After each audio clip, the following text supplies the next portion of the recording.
There is a strange type of person that is... Wait, is my shoe showing? Do not judge me.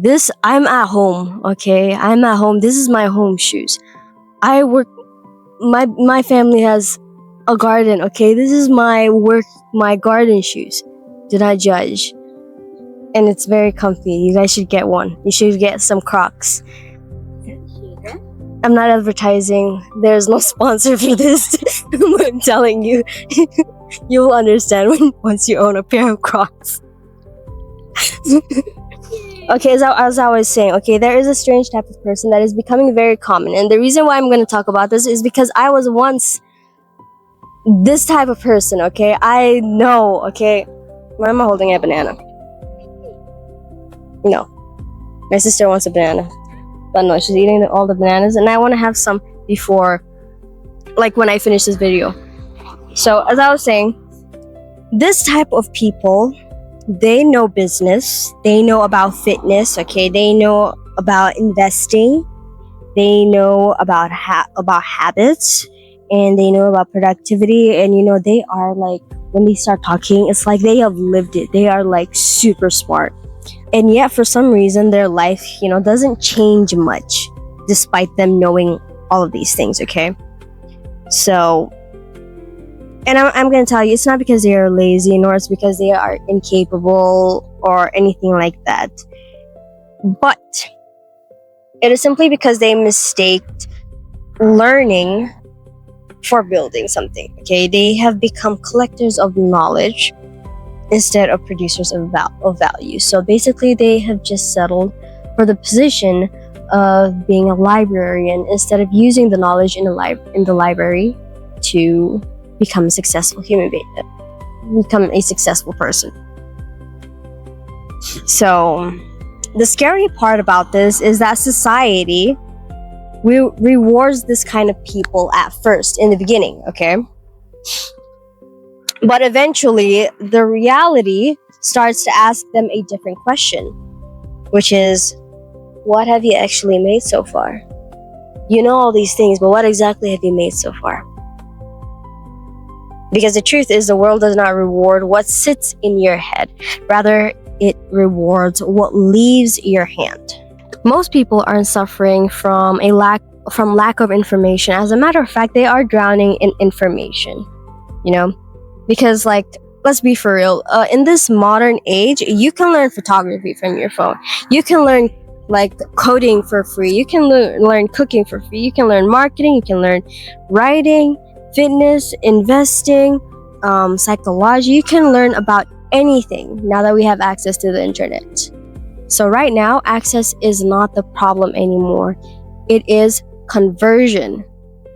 Turning the information that you have now into something useful. And my cameraman is falling asleep. As I was saying, okay, some people are spending years, okay, preparing for a future that never arrives, okay? They can read books about writing and then never actually write. They can study business and never actually sell anything. They can learn guitar for years and not actually perform on a stage. They can research fitness, but never actually train or put those fitness advice into their lives. It's literally almost like learning becomes a substitute for taking action for your life. It's a way to feel productive without actually risking failure. Because let's be honest, when you are learning, you're not doing anything that can be criticized, okay? But the moment that you produce something, you are exposing something that can be judged, okay? Your writing can now not only be a big hit, it can also be criticized, okay? Your business can not only succeed, but it can also fail now. Your art can be, glorified, but it can now also be, ignored and shamed.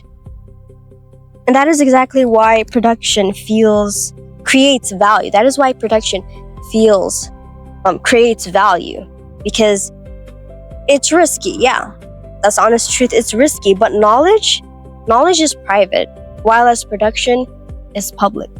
Now I want you to imagine two people, okay? One reads 50 books on entrepreneurship and business and finance and all that and becoming a millionaire, while as the second only reads 5 books and then starts a tiny business. Now, I want you to tell me, after 1 year, between these two people, one who read 50 books or the one who read 5 books and started a business, between these two, which one of them knows more after a year? Now, at a glance, you'd probably say it is the one who read 50 books, right? Yeah, it might seem that way because when you talk to this person, they're going to give you all the information, right? But we have underestimated the changes that a practical experience can give you, that can do for you, okay? Because the second person has dealt with actual customers, with actual human beings. They have made mistakes, they have lost money, they have solved problems, they have adapted to situations. Their knowledge has more weight because it has been tested by reality. You need to know that knowledge becomes wisdom only after friction. Because without friction, it is just information. So, this is why someone with average knowledge and consistent output often surpasses someone with exceptional knowledge and no output. Not because they are smarter, but simply because reality teaches faster than theory. So I want you to think about every person who gets paid, okay? A baker produces bread. A musician produces songs. A programmer produces softwares. And a teacher produces understanding. A creator produces content. What it's basically saying is that the value isn't what they know, okay? The value is in what their knowledge becomes for others. Because the reality here is that the marketplace does not buy a person's potential. It buys the outcome. It buys the output. Nobody pays for a novel that you haven't read, okay? They pay for the novel that is already finished and on the shelf. Nobody pays for a business idea in your note app, okay? They pay for the business that already exists. Now, this may sound obvious, but many of us spend years investing only in the inputs, okay? The books, the courses, the videos, the podcasts that we consume. Meanwhile, output remains untouched, okay? Ideas stay trapped in our little idea notebook, and projects stays unfinished. Dreams stay theoretical. And then, at the end of the day, we wonder why opportunity doesn't appear. While as the truth is, opportunities often appear after production, not before it. Now here's the part that changes how I think about growth in general, okay? Producing doesn't just create value, okay? It creates capability, okay? Every finished project teaches lessons that no course can ever teach you. Every video teaches you how to make the next video, and I'm talking from experience, okay? From all the videos that I've been making.